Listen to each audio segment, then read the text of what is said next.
everyone. Welcome to Paranormal Nation Radio, Not So Normal. Our co-host Carl is not here tonight, and this time it's not because he's working, but because he worked so hard that he hurt himself. So please keep Carl in your prayers that he heals from his hip injury. I have a feeling going up and down the steps from that bus probably did him in. So keep that in mind. And I don't have an update on or fell. Yeah, I don't have an update on Vincent or Timothy today. So no news is good news. So please keep both of them and Donna and Judy in your prayers, please. Hey, Nigel. I appreciate it. Hey, Nigel. We're going to forego all the chit-chat crap tonight because Ron and I have been talking to each other all day and we know what's been going on. I don't think you guys care. Hey, Crystal. Hey, Crystal. I want to introduce you guys. Many of you have never talked or heard me interview Glenn Williams before, but he's one of the few shows that I never got to have on replay because my previous network couldn't have cuss words, and one slipped through and we couldn't find it without listening to the show 5 or 6 times, so we never replayed it. So guys, this is going to be uncut and unedited and able for you guys to hear forever and ever after this, but we're going to bring up my friend Glenn Williams. Hopefully. Hello. Hey, Glenn. So this is Williams week. I don't know Yeah. if you knew that. We had our friend Dan Williams on last night. Well, I'm always glad to follow another Williams or meet another Williams. There's lots of I know about that. I'm a Myers, so Oh, hello, Mom. every time you turn around, there's a Myers. it's good to talk to y'all. It's been quite a while, actually. Yeah, it has. And I think in the last time I interviewed you, it was just me, and we were on audio only. Yeah. And Hello, Tom. I got to the point to where he kept wanting to ask questions, and it is harder for him to ask questions and be quiet than it is for him just to come over here and sit down and ask the questions too. So saves me some time and some frustration. So, Yep. And as you can see, this is a different show. This is not the Paranormal Pride. We are co-hosts with our friend Carl. And and like I said, he's not here tonight, but guys, keep Carl in your prayers. Maybe he'll show up, when he's done at the hospital. I don't know. But Did he have to go to the hospital? Mhm. Oh, damn. I don't know if he went to the VA hospital, which I hope not. He could be there 6 or 7 days before anything happens. Hello, Julie. Hey, Julie. I hope you're doing well down there near Wichita. I hope it's not horribly hot down there. So how have you guys been? I know that you moved to Gettysburg, but the last time I talked to you, you were already living there. And how do you like it? Well, we're right outside of Gettysburg. We're like one town away. We're in Littlestown. We love Gettysburg. I don't like being there during tourist season too much, driving through. But we wanted to be close. When we first started coming up here, a friend of mine that I grew up with in Maryland had lived up here, and she really introduced us to the town. And when we decided to move up here, it was just kind of on a whim that became reality. So, and in the process of that, of course, we had another young one, Nick. And the other house in Maryland was quite active. That's where a lot of the stuff started for Susan and I in maybe 2010, 2012, when we really started getting into it. And I first started Baltimore Paranormal, and we ended up switching to Boneyard to keep the acronym the same. And when we originally knew that we were having Nick, we kind of pulled back from the paranormal as far as doing active investigations, going all over the place like we were. So we pulled back from the paranormal, but the paranormal didn't pull back from us.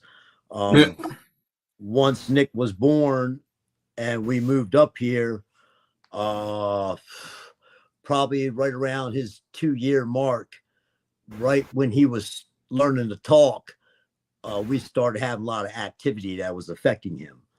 And it was a scary time for someone who had been through helping other people for years deal with this kind of thing. And I felt ineffective that I couldn't stop it from happening to my son because it was really scaring him. And again, he was just starting to form words and talk, but some of the things he was saying were really scary to me, what he was describing, because there was no way someone of his age would be describing the kind of stuff that he was seeing. A lady coming out of the air conditioning vent at night and hovering around his ceiling fan, watching him. He said it was coming down, touching his face, and doing all kinds of stuff, and it freaked me out. I'm sensitive about as much as I'll put it, and his mother is too. So Nicholas obviously got a double whammy of that. Of course, we're lucky that we know a lot of people that are, mediums and whatnot. So I went outside and got some help from a couple people, and it settled down after a while. He's gotten older and doesn't remember any of it, and we don't push on it too much, but it's always there.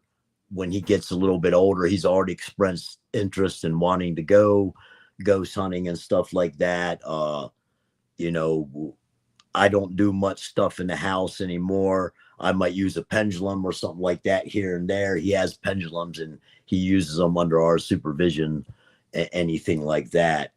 But it's been a really wild experience that we pulled away from it. But like I said, you never really can once you open those doors. And for me, it started when I was little, and it varies. There are months and months I go without experiencing anything, and then sometimes I feel like somebody's trying to get my attention for some reason, and we don't know what's going to go on with Nick. I would like him not to have to deal with any of this kind of stuff, but if it's his lot in life, then at least he's going to have experienced people to show him what to do, because we went in blind. And because of the shows and everything out there, and people like thrills, a lot of people get into this, and I don't think they really understand what they're getting into.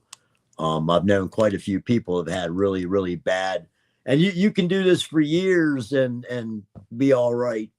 And all it takes is that one bad experience, and some people don't even believe in it. I don't know what to tell them one way or the other. I can only tell them what I've experienced. Right. Yeah, basically that's all you can do. I mean, when it comes right down to it, they either believe or they don't. And if they're going to believe, it's going to take some catalyst to make it happen. They have to experience it on their own terms, or they won't accept it. Yeah, you get the two reactions I normally get from people if I happen to mention it. They're either interested in it and they've watched the shows. I've seen Ghost Adventures and Taps and all that stuff, and you can get into it a little bit more. Then there's other people that they just don't want anything to do with it, and those are usually two types of people. You have the more religious types, and I understand their point of view with anything like that. But I also think there's a group of people out there that don't want anything to do with it. I think because they experienced it and it left such a mark on them. I think my father's one of those people, because I think he's gifted too. Him and I are a lot alike. And I always wondered why he was like he is about certain things, especially when it comes to spiritual stuff like that. And he's had a pretty rough life, some childhood traumas. He went through Vietnam, if that isn't traumatic enough. But he don't want anything to do with it. He don't like me talking about it or anything. But It's not a religious thing for him. I really think maybe when he was younger or something like that. And I've had people express that to me later on, maybe when they first met and we talked about it, they weren't into it that much. Maybe later on, after the friendship develops or talk more, they'll admit that they did have something that happened to them, and they don't want to talk about it. They don't know how to I guess to quantify it. I try to tell people, even if the first time you experience something like this, even if it's not negative, it's gonna freak you out. Just the energy that goes on when this is coming on, and I've experienced a lot of stuff from all different kinds of light anomalies to full blown shadow figures. I've never been attacked or anything, like scratched. I've seen it happen to other people while I was on investigations. You know, but I've been attacked by spirits in other ways, if you want to call it being oppressed. Messing with it. We had an object in the old house. It was just a little wooden box, and I had this thing for years. And we left it at the other house before we were moving up. We finally brought it over here, and I had a friend over here one night, and he was upstairs in the bathroom here, and he came back down. He said, I don't want to alarm you, but I just heard someone upstairs laugh really loud, and they said, tell Glenn that the box is mine. And as soon as he said that, I knew what he was talking about. And I had gotten this box. I worked for my father down in Morrill Park in Maryland for a couple of years. It was a machine shop, and Ken Lee had bought an old building. So they moved into the building, and there was still some offices in there with some stuff. And one of my jobs, I had to go clean out this office. It was all going in a dumpster. And I kept this box and a couple other things that I guess belonged to this gentleman who worked there. And don't know why all his stuff was still there, but there was all kinds of stuff that was still there. Most of it got tossed. I kept that. That was in my house for damn near 15, 20 years. And we had a lot of negative activity. There was one particular time I was down in the basement doing an Equivox session, and it was like 3:00 in the morning. Susan come down, and she's walking around looking at me. She starts crying, and she's married to me. She don't cry very easily. And I asked her, what's wrong? She's like, I heard a noise. And she's like, then your arm came over me and you said, don't worry about it. I'll take care of it. Go back to sleep. And I wasn't in the bed. Yeah. And so it freaked her out enough. Like, again, she was sleeping on with the lights on for a couple of weeks after this. It really shocked her. And later on, like I said, that gentleman that was over here with me, we did EVPs with the box and everything. He was talking to the thing, the person. I could hear actually some of the whispers every now and then when we played the recordings back. But apparently he did not like me because I took his box, and he was bent on breaking my wife and I up. And that house was extremely turbulent for us. I mean, there was just a lot of crazy stuff. It would mimic my voice, and it messed with her a lot. And we ended up giving the box to another friend of mine who deals with negative energies, and it's been going for years now, and we haven't had any problem. Maybe you should have told the guy he was dead. Maybe Well, he'd yeah, alone. he was aware. He, from what we gathered, he was a pretty bad drinker. He was an ex-Marine. He was also a Mason. That was one of the things he didn't like either. I also grabbed a ring that was in his drawer. I didn't know it was a Masonic ring. It was just a little gold ring. Yeah. It had a little triangle on it. Yeah. I believe there was a little feather in it, in the triangle. And on the inside of the ring, it said, those whom virtue unites, even death cannot separate. And he was all mad because I ended up pawning the ring for $20, which was wrong. I got $50 for it and got a lot of beer that night. But literally, I was in my early 20s. It didn't mean anything to me. I probably wouldn't have done it now, knowing what I know about objects and other people's stuff. But I was still just a kid, and it would have went in the dumpster, honestly. So I guess he would have been haunting a landfill somewhere. I don't know. We tried to make peace with him, and I kept the box for about 2 weeks, and the activity started again. So he went. I think I'd have told him you're dead and you can't take it with you no matter what you're told. You're done. Yeah. Go home. Go wherever home is. Apparently he was a piece of work. That's why all his personal belongings were still at work. I guess nobody, maybe, I don't know the story. But it seems odd to me that if you have a family that cares about you and all that stuff would just be there. I don't know. You know, people back then kept their work lives and their home lives separate, and they didn't have a lot of real personal stuff at the office except stuff they were hiding from their family. True. So he might have had a different life. I tend to tell people too that you don't. All right, so if you believe in spirits, I mean, if you were pretty much a hard ass in life, I don't see it changing afterwards. So that's the impression I got from him. I didn't think he was a bad. I wouldn't put it in the category as bad spirit, more miscommunication, misunderstanding. But that's what they say. How you get trapped here, right? Not being able to let go of earthly possessions. I don't know. I started this looking for answers to questions, and all it's ever led to is more questions. That's all it's ever going to lead to, because until somebody finds a way to come back and tell us what's going on, we're not going to know. Or we die and we find out that we're not really allowed to tell. That's the reason why sometimes some spirits don't have voices. I mean, for me, I started, I guess, feeling stuff before I really started visualizing. Probably about 4 or 5 years old. We lived in Baltimore.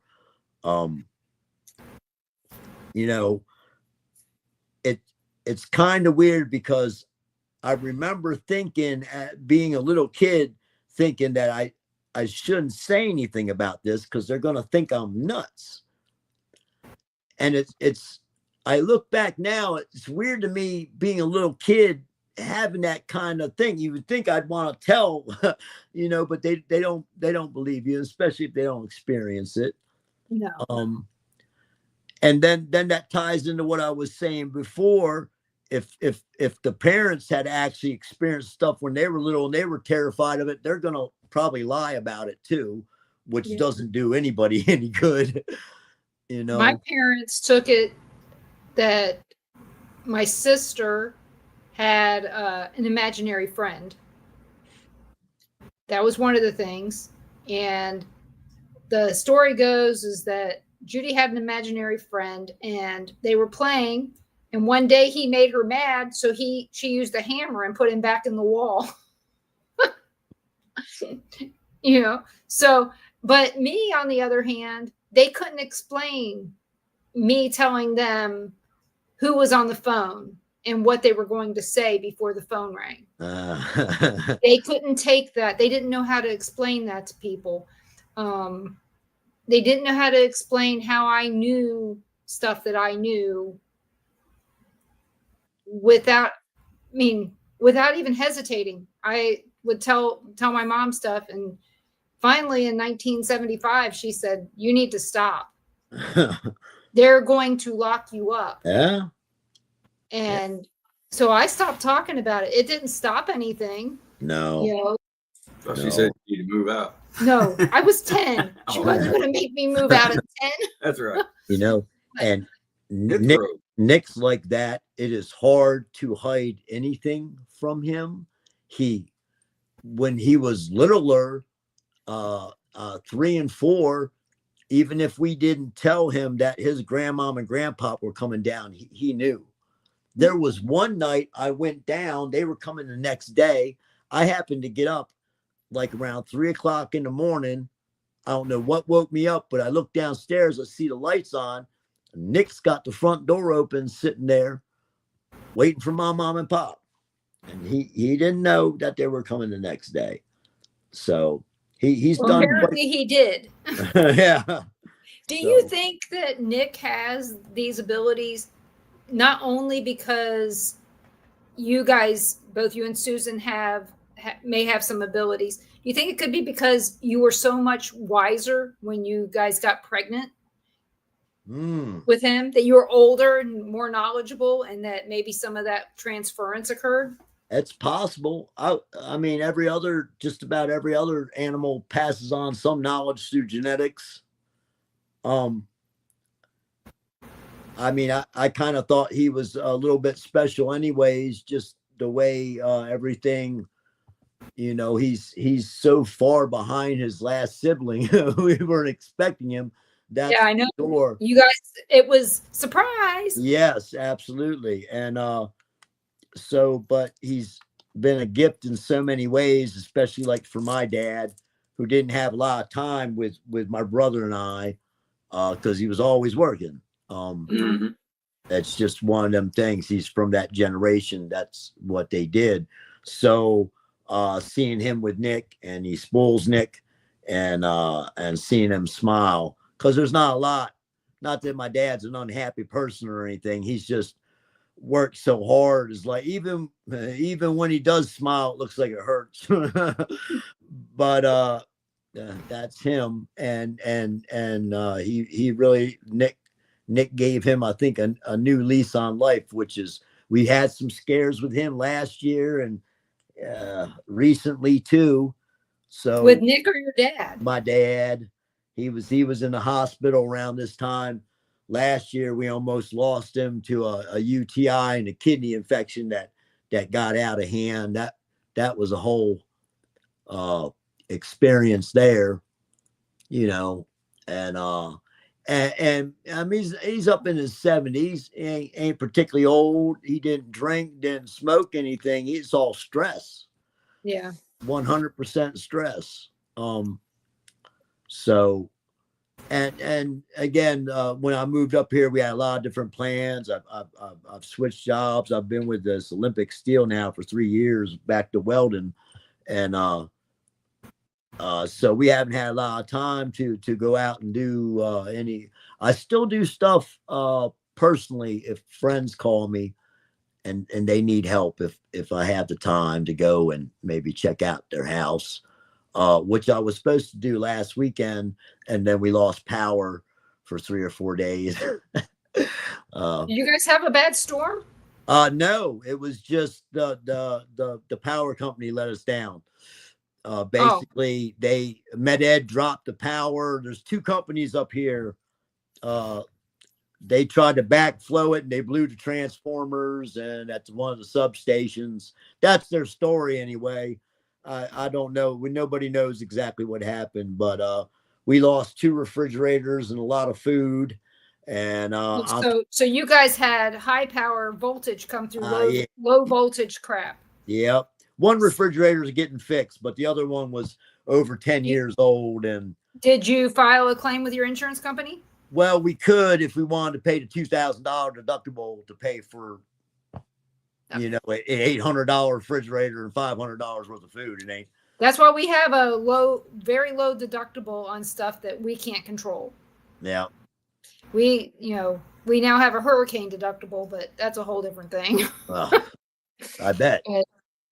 But yeah, so since we last talked, we moved to Florida, so we don't live in Kansas anymore, and it's great, most of the time. But now we're in a tropical environment, and it rains a little bit every day, right? Oh yeah. Now. In fact, we're getting thunder we had thunder a little bit ago. We don't right this minute. It's about 11 miles away. But I had a cat just puked in my shoe. Oh, lovely. Yeah, I have 4 cats, so I know all about that. Yep.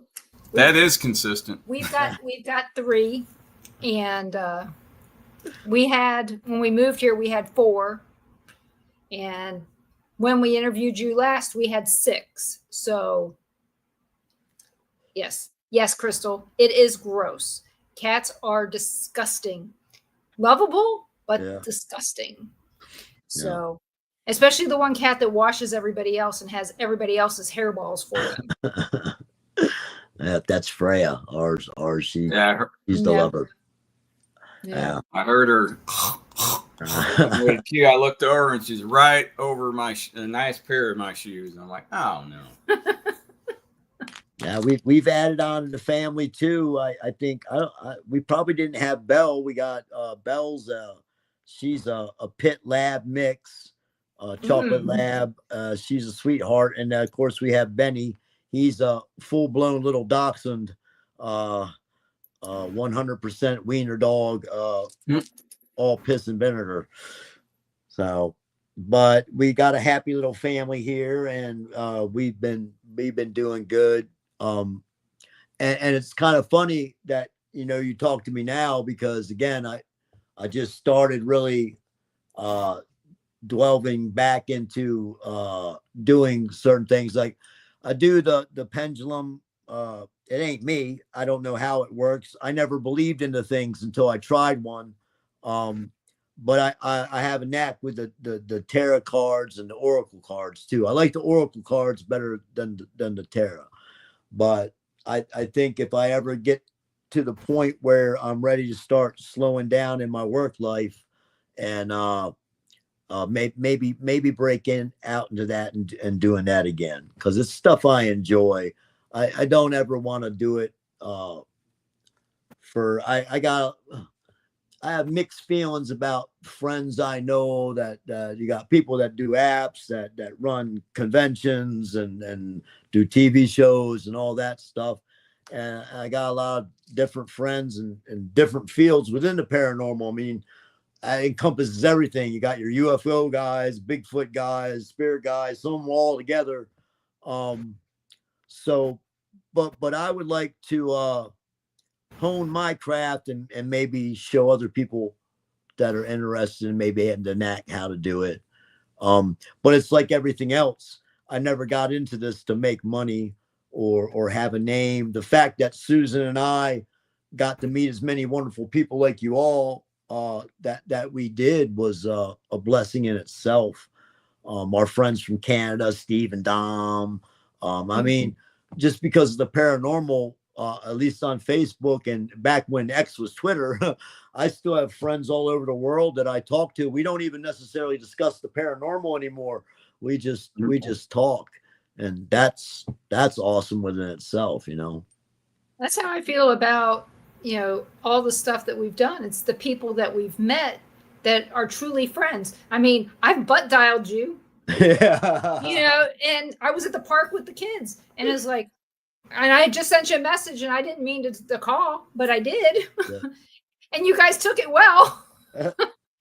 But the thing is that happens so much that people are pretty well used to me. They go, we couldn't hear you. I was like, well, it's because you were on my ass. I didn't mean to call, but no. And it's my great, phone does that too. I swear I have it in my pocket and it's off. And next thing I know, I don't know how my butt. That's pretty bad because I have the face recognition. So if my ass is opening my phone, what does that say? It says you're an asshole. But it's not like you didn't know that though. And with the paranormal too, I was literally this weekend when we were at my dad's because they put us up. I stayed the first night. Because the first night the power went out, they said, we're going to have it on in a few hours. And then after a few hours, like, we're going to have it on the next morning. So I sent the kids, my wife and Nick and the puppies up to my mom and dad's because they still had power. And I'll just stay for the night.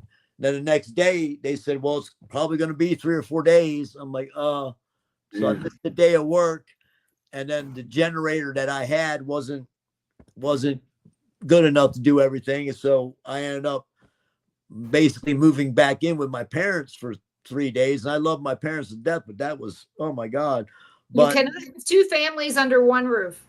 So my father, and they've been going through a thing about cutting the grass. And I told him I'll come up and cut the grass. He's got a tractor to do it. And so he went and bought my mom an electric tractor to do it. So now they got 2 tractors, and they could have just sold both tractors and paid probably someone for the next 10 years what they paid for the tractors to cut their grass for them. Oh, yeah. But he's bent on cutting the grass. I'm like, look, you want to cut the grass in the spring and the fall? That's fine. Why don't you just let me do it when it's really hot out? I don't mind doing it. Used to have my own business doing it. I know what I'm doing.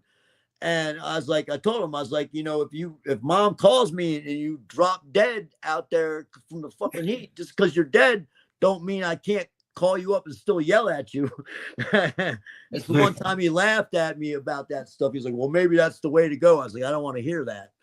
But, it's weird because my father was always, I could probably never match up to him, working different jobs, still going to school at night, and then taking care of the family. I guess some people would call him a workaholic. But I think he went that way because his dad was an alcoholic. So my father went the other route. I always grew up hearing that that's not an excuse for you to be like them. Like I hear people say, I drink because my dad was. He's like, that's bullshit. He's like, so he went the other route. But I think what he did was almost just as self-destructive because that stress. I mean, that's why he's got heart problems and all these other. He's got so much medicine in him. He shuffles around worse than Joe Biden some days. It's. What's bad is that because his parents were alcoholic, they don't know what they truly did pass on to him. Yeah. Health-wise. So, but yeah, I get it because, my grandmother was an alcoholic and my father was killed by an alcoholic. And so, which was his dad. So I had it on both sides of my family. I had a decision to make. Do I want to be like them or do I want to be me? And I chose to be me. And I think I turned out okay. Yeah, you're the only non-smoker. Yeah, I'm also the only non-smoker in my family too. And my grandmother was the only non-smoker in her family. Yeah. So it is, it's what you're around, but it's also your choices. I tell everybody all the time, I am a statistic, and I'm not the statistic that you want to quote to your children because I'm the one that quit high school, but I have a bachelor's degree in business and I'm doing very well. No. Yeah, but I do have a high school diploma now. So, it also goes into also with the paranormal, going into people's houses and dealing with things. Okay, so one of the things that I do help people with besides the paranormal too is drug addiction. I still have my medical card. I like my herbal supplements, but at one time in my life that wasn't the case. Alcohol was never my problem, but just about everything else was. And I spent probably 10 years of my life being a functioning heroin addict. And it took me 6 years of methadone to get that out of my system. And all this transpired even before I got into the paranormal or married Susan. In fact, the only reason why I married Susan is because I had sobered up and become human again and realized what I used Facebook to actually find my wife. We had lost touch. She moved to the Eastern Shore. I swore I would never, ever use Facebook, and I knew that she did. It was in its infancy back then.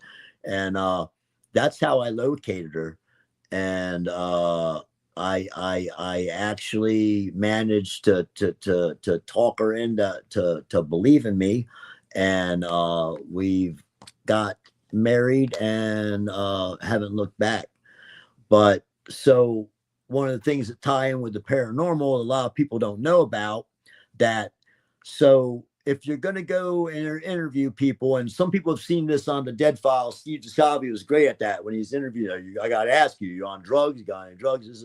It's a valid question for people. Yeah. Some people don't want to answer it at that they have done drugs or whatever, because they'll think that person will say, well, that's the reason, obviously drugs.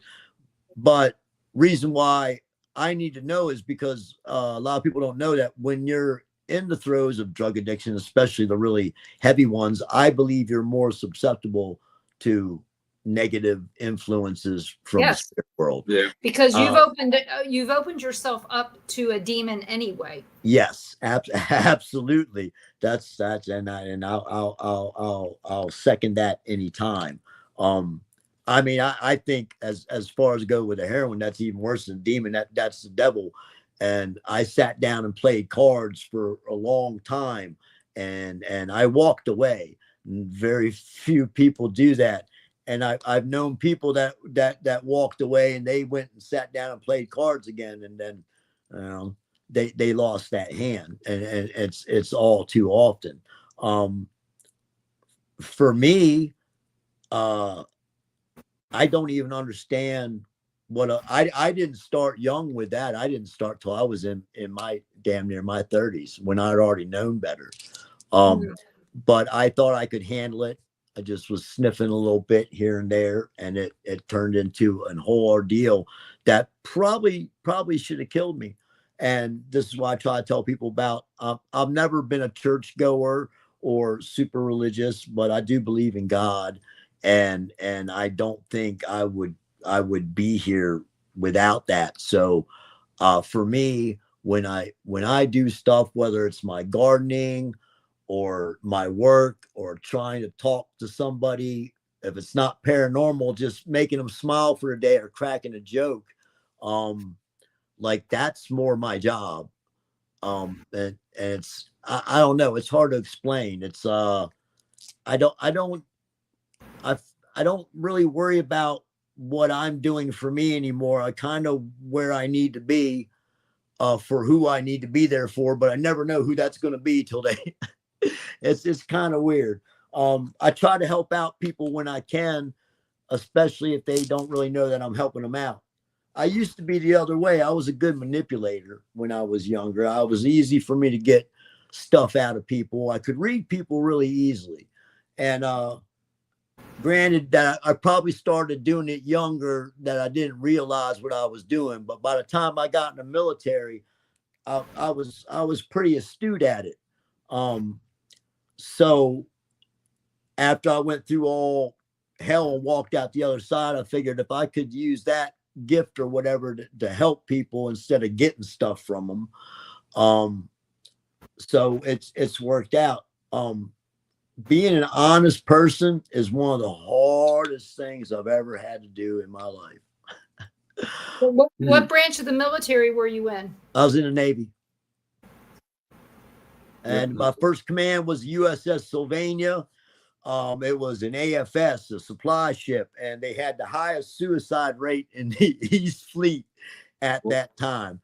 That ship was 26 years old when I got on it, and those ships harbor a lot of energy. I started having nightmares on that ship almost right off the bat of all kinds of crazy stuff. So yeah, that was weird because the paranormal for me had stopped. It probably from the time I was 15, it died down. I wasn't, probably because I was so sloshed most of the time with my friends drinking beer in the woods and all that stuff. I just didn't pay attention to it.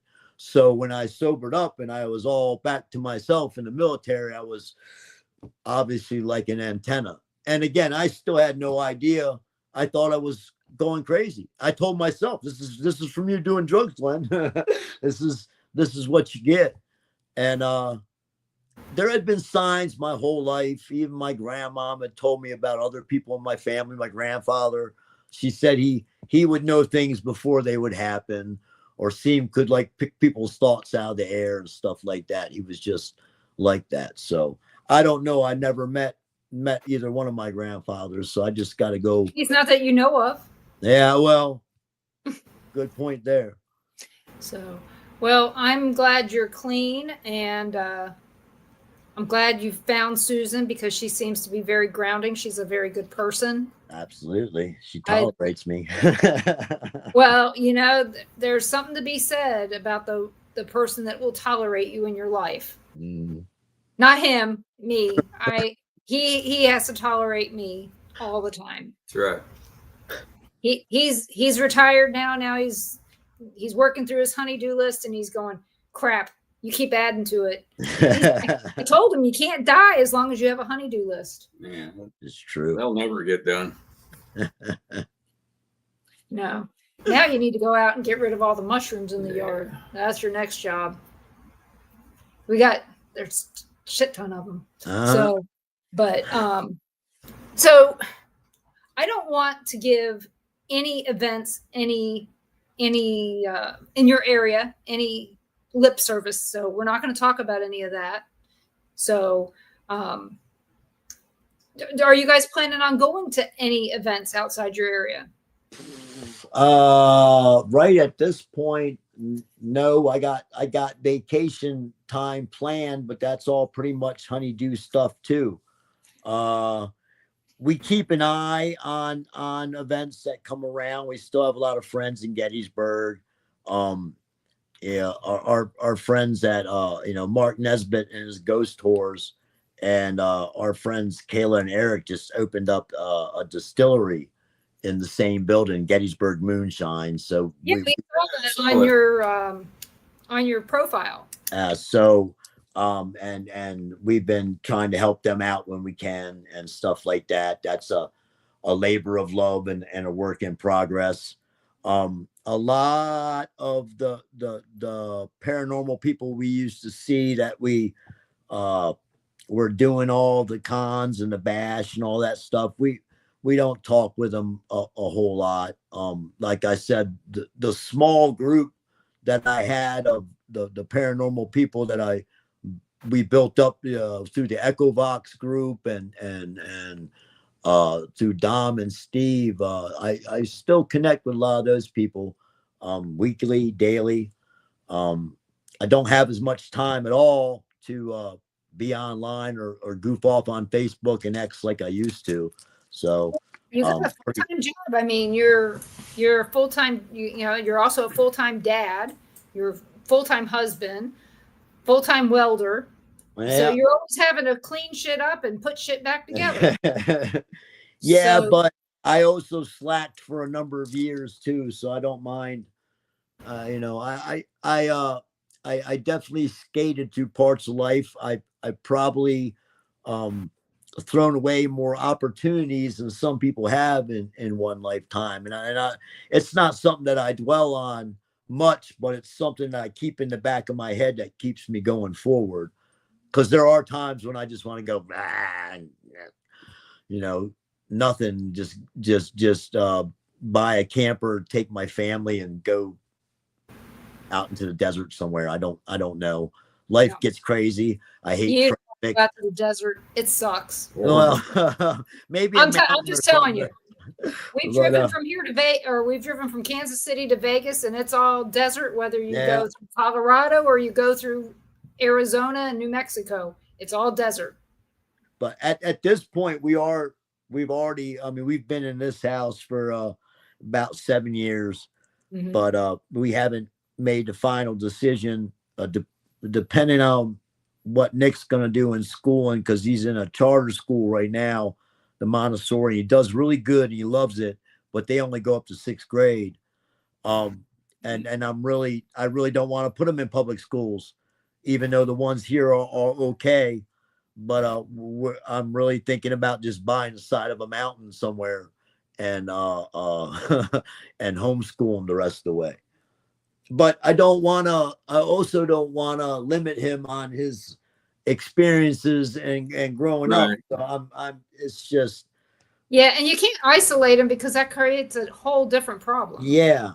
So how do how do you prepare them without scaring the hell out of them at the same time?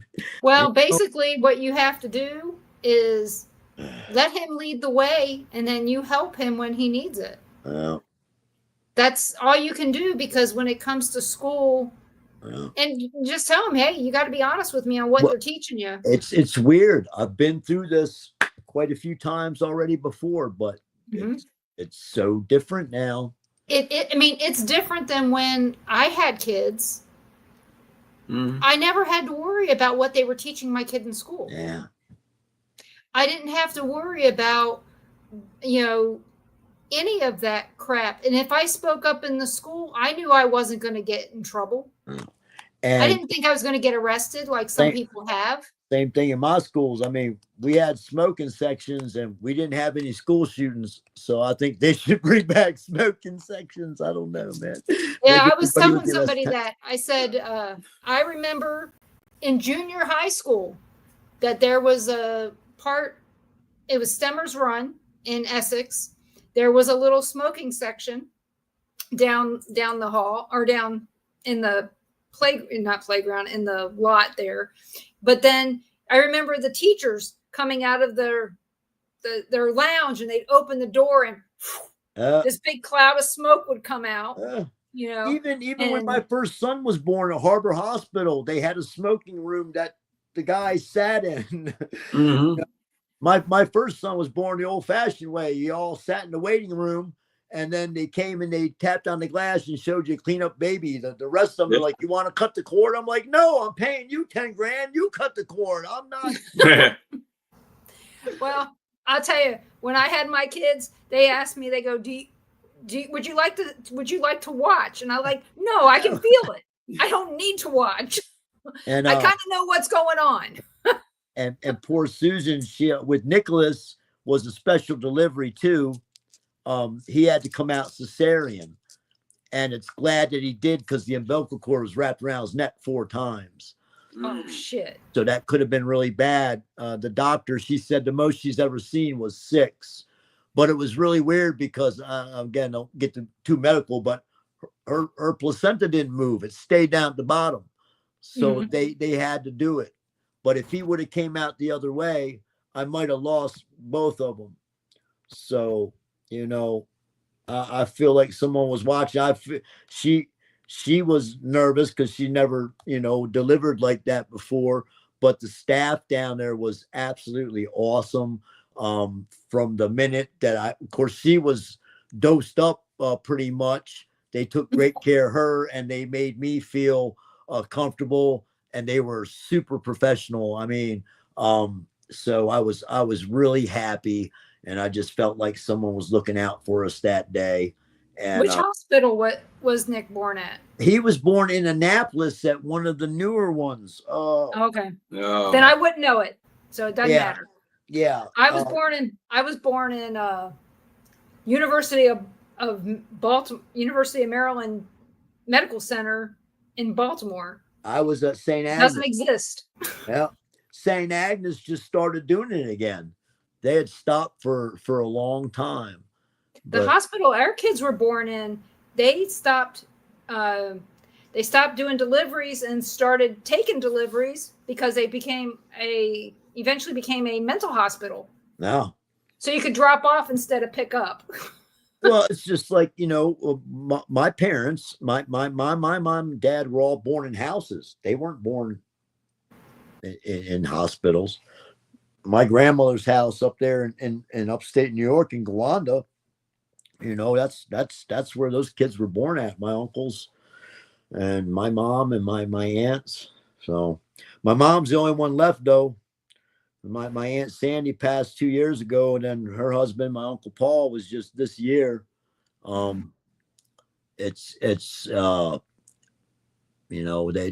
were always welcome, always had the door open. They lived down in Myrtle Beach. You ever wanted to go down, you come on down and stay, and just I don't know, it's like the end of an era. And I know everybody gets to this point in their life, and then dealing with the paranormal as long as I have, it hit me kind of weird, and not more than a week. And I got some of my Uncle Paul's stuff. as little Paul gave us some of his jewelry and stuff like that. And it was about a week after he passed. They used to live up in Howard County. They had an old farmhouse that I loved going to. We'd go up there on the weekends, and my Aunt Sandy was always cooking, and the house always smelled great. And I've always had dreams about going back to that house at different times in my life. Usually there's no one else there. I'm just walking around through the house. It's just weird. So in this particular dream, I was standing in the kitchen looking out the front door, and he had the old screen that pulled up in the glass. And for some reason, I was about to either pull the screen down or pull the glass up. And right before I did that in the dream, his arm comes up and does it for me. And I look over, and my Uncle Paul's standing there, but he's young again with his curly afro there. And he didn't say nothing. He just smiled at me. And then I woke up. And of course, the last time I seen him, he's up near his 90s. He could barely walk. He was just, his mind was still sharp as a tack, but his body had just let him down. So, and of course, he missed my Aunt Sandy terribly. They were together for 65 years. They was married. So, but that hit me a little bit harder than I thought it was going to. And then, of course, seeing my dad being sick now and all that, I'm just like, I'm not ready for this phase of my life. It sucks. I lost my mom back when we had Ruby, my grandson, who's about the same age as Nick. Because isn't Nick 8 this year? Yep. And Ruby will be 8 in November. And my mom died 36 hours after he was born. And it was hard. I mean, it is hard, even though I lived 700, 800 miles from her, I still felt it. But I was explaining to people, I said, I have not had any experiences with my mom, except once I thought I heard her walk when I was in the hospital. And it was a hospital that I had my kids in. So she had been there before. And recently I've seen her, but on video. I've only seen her on video. So she's been with my sisters, especially Vincent, while he's going through this coma. I've seen her there with him. And I keep getting messages from her. And I'd never gotten any from her this whole time. And I always told Ron, I said it was because I didn't need her for every single thing in my life. I needed her because she's my mom, but I didn't need her to take care of me. Yeah. And both my sisters always seem to need to be taken care of. And it's like my mom is there doing that right now. And I'm glad, if I have to give up something, I'll give it up. I'll give that up for them to feel secure with mom. So, yeah. And like Crystal says, she's never had anything with her dad. Her dad's my uncle. He didn't know he was my uncle until about a year and a half before he died. But, and then she says she doesn't think April has either. April's her sister and also my cousin. Yeah, she said she hadn't. Yeah. So it's just one of those weird things. And I thought for sure, my mom knew that I did this. I don't know if you recall, but my mom would listen to my shows back in the day. Mm-hmm. She'd listen, and anytime somebody would say the F word, I'm out of here. Yeah. Fun. And I know I'm guilty. and so, and I mean, that was fine though, but she knew that I did this. She would tell me stuff, and I would go and I'd take care of stuff. She had had some paranormal experiences near the end of her life. And, but I'll tell you, I thought for sure that if anybody was going to come back and tell me something, it'd have been her. Yeah. And nothing. But that's what's so strange about the stuff that was happening with Nicholas. Our friend Lori, who's a psychic. I know Lori. Yeah, so Nicholas was in the other room originally. And when we first started talking, she actually, before we actually said anything about it, she had already actually picked up. Her and Susan have been friends for a long time. And she more or less contacted us. And once she did her thing, she said that there's a couple things going in the other bedroom. She said, for one thing, there's a woman that's always in there and she's not aware, but where she goes down to sleep at night, where her bed was or whatever, that's where Nicholas is sleeping at. So we needed to move Nicholas's crib.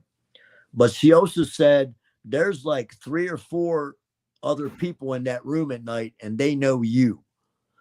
Then she started rounding off names and she came up with one, which was a nickname for a friend of mine's older brother. His name was Donnie, but everybody called him Linger or Motley.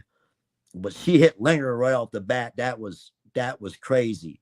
Mm-hmm. So Linger died of an OD, of an overdose, but there was always speculation that somebody did that to him. And so she actually confirmed a lot of this information without me telling her anything about that whole ordeal, how he died and that he was actually killed. So that was in that room. We moved Nick to the other room. That's when the other stuff started with the lady. And he even said she had a cane and we were seeing a cat. We were seeing a black cat. This was before we got Loki.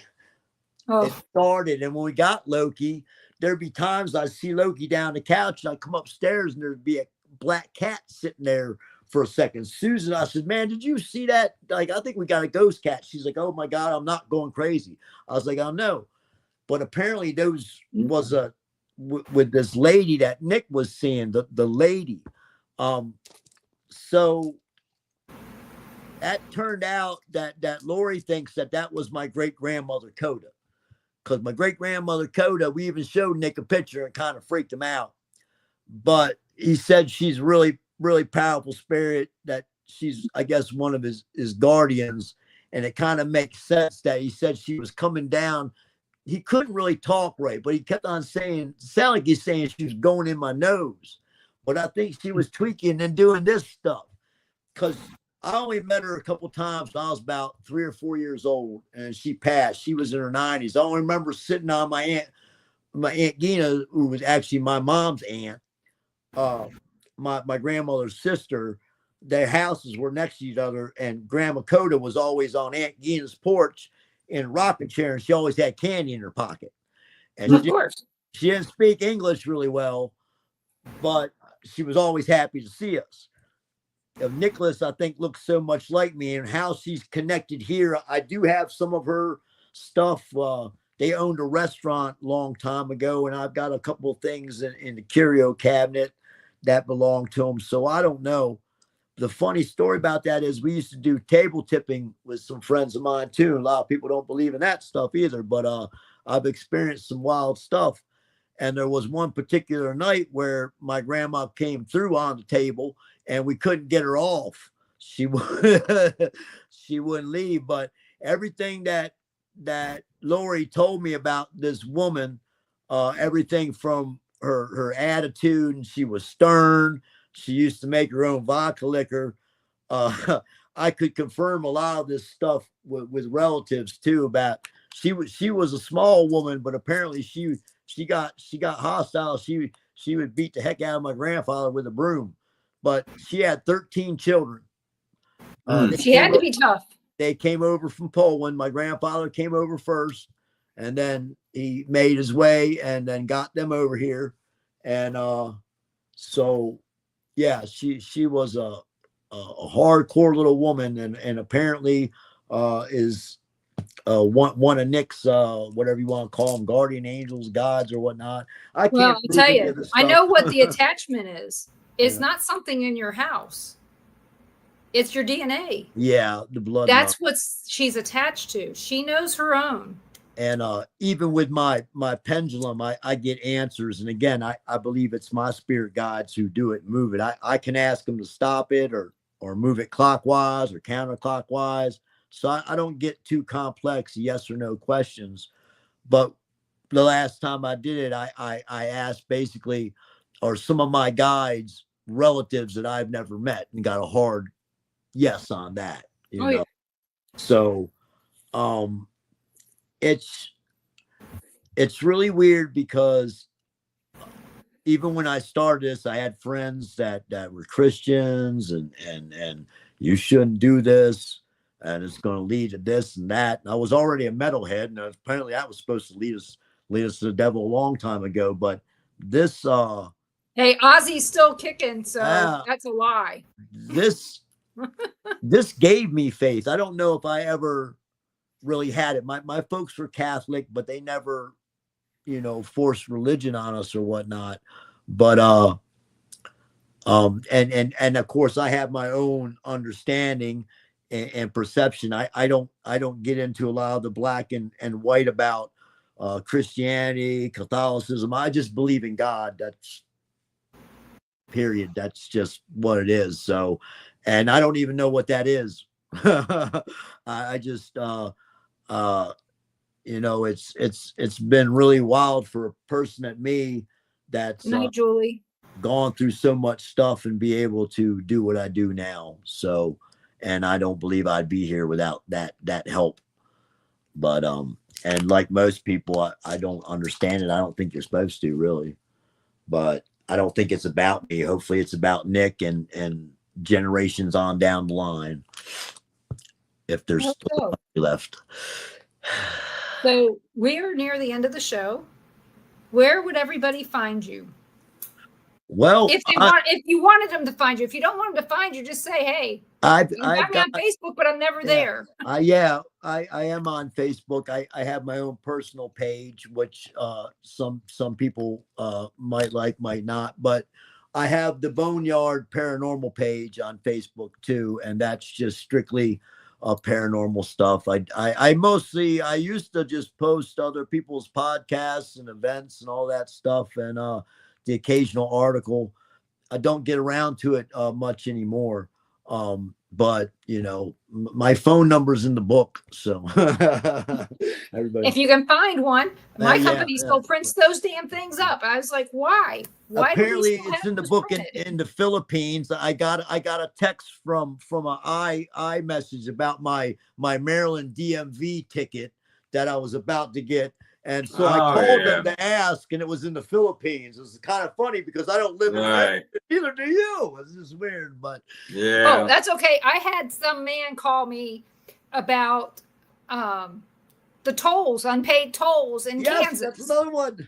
Oh yeah. So he called me. This guy did, because he goes, I need to know about my toll. He goes, because I don't know how much I owe. I don't even know how to pay. And I said, it's a scam. He goes, are you sure? And I said, yes. I live in Florida, and I've been here for 2.5 years. Yeah. I said, I haven't been on a Kansas toll road in 4 years. And I said, block the number and have a great day. But he was an older guy. So, I was really scared for him because I felt like he was going to get scammed. They were doing it around here with water bills and stuff. They were sending emails saying it was Littlestown something and something, but there is no Littlestown water bureau. We go up and we pay our water bill right up to like it's a block on the street here.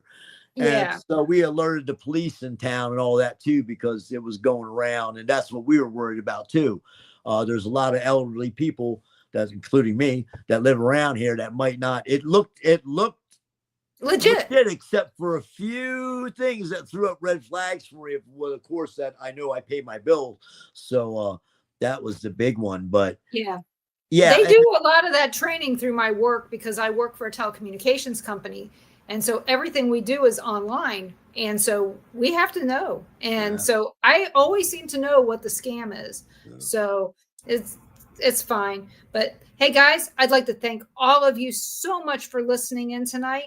And you can catch us here every Tuesday night at 6 p.m. Central with me, Ron, and Carl. And you can catch us on Things Network, Temple of Phoenix Rising Entertainment, on the Paranormal Pride and Carl's YouTube pages. You can also catch us on the Paranormal Pride Facebook page.